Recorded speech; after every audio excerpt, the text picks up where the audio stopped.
Sound rolling. Kamera rolling. Action. And we're live.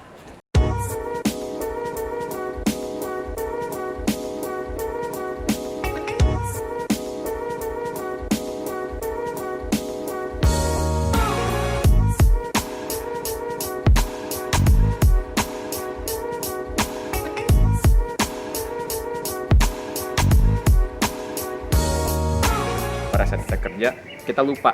Selain dari sisi waktu, beban pikiran dan pekerjaan itu membuat kita lupa untuk hal-hal yang sifatnya kita butuh. Di sini dalam konteks ya kita harus berdiri, terus kita juga harus jalan. Belum lagi kalau misalnya stres pekerjaan juga berat, otak kita juga butuh waktu untuk istirahat. So, oleh karena itu bergerak sepanjang hari itu sangat penting.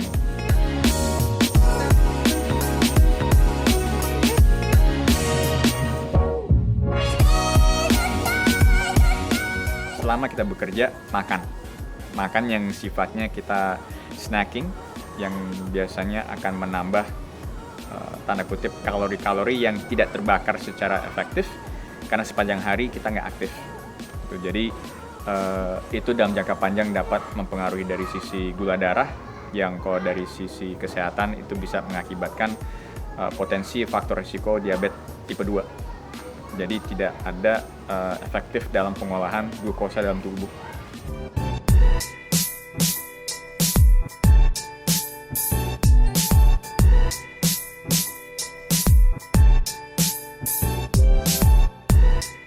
Explain where is MRA's position in our daily life. Okay.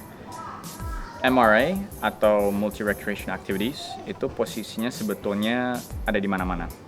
Bisa Anda melakukan kayak lari, sepeda, berenang. Jadi ini tipe-tipe yang sifatnya tidak terpaku terhadap satu aktivitas, tapi melakukan aktivitas kecil yang lainnya supaya mereka punya hobi-hobi atau aktivitas yang lain yang dapat mengisi lowongan waktu sepanjang hari dan sepanjang waktu yang mereka punya. Kita bisa melihat bahwa konsep dari MRA atau Multi Recreational Activities ini, orang selain sehat, dia juga harus bugar untuk bisa melakukan aktivitas-aktivitas yang mereka ingin lakukan.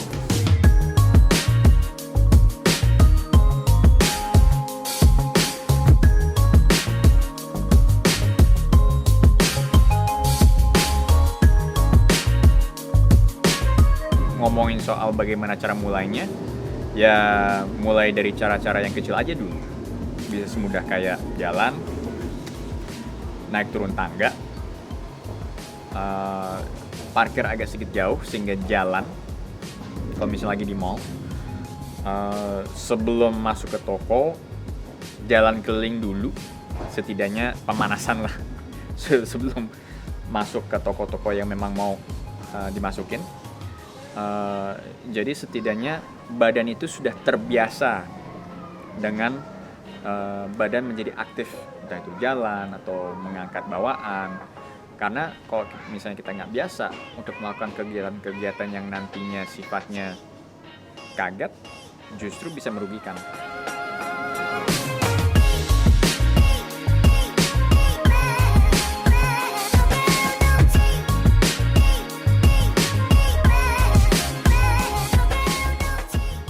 Yang menjadi tantangan kesehatan untuk semuanya itu adalah memutuskan untuk berubah. Itu yang paling besar sih.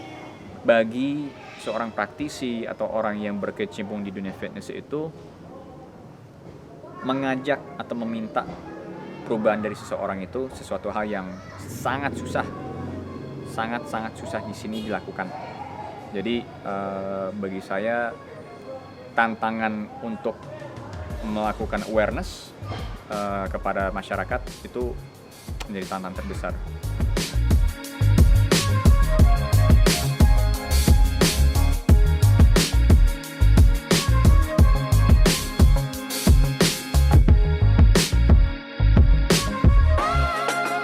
Paling mudah kalau misalnya kita duduk di kantor, dan juga tergantung dari tinggi rendahnya dari kursi, juga tinggi rendahnya dengan meja.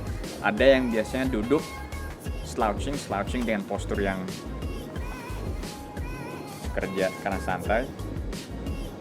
Dari posisi duduk saja dapat mempengaruhi tidak selain dari sirkulasi badan tapi juga postur nantinya. Jadi salah satu langkah mudah untuk mensiasatinya itu adalah pada saat break ambil posisi yang dimana kita sudah memperbaiki postur badan dan lepas semuanya, dan setidaknya melakukan kayak visualisasi atau kayak checkpoint bahu, kepala, leher, badan, gimana supaya dia bisa tegap, nggak ada tensi, nggak ada tegangan di bagian bahunya, kepala, leher, dia nggak ada yang tegang.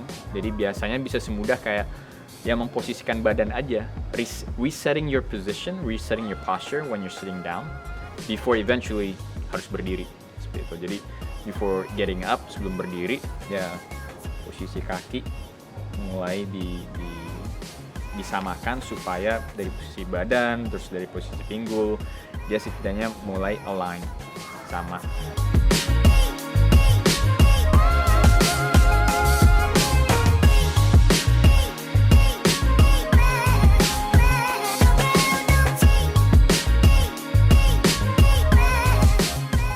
Sehat itu sesuatu hal yang penting, tapi untuk memulai kesehatan itu bisa dimulai dengan bagaimana cara kita memilih pilihan-pilihan yang tepat. Mulai melakukan sesuatu dari yang hal-hal kecil dulu untuk yang menjadi stepping stone untuk menjadi lebih bugar, lebih fit, lebih kuat.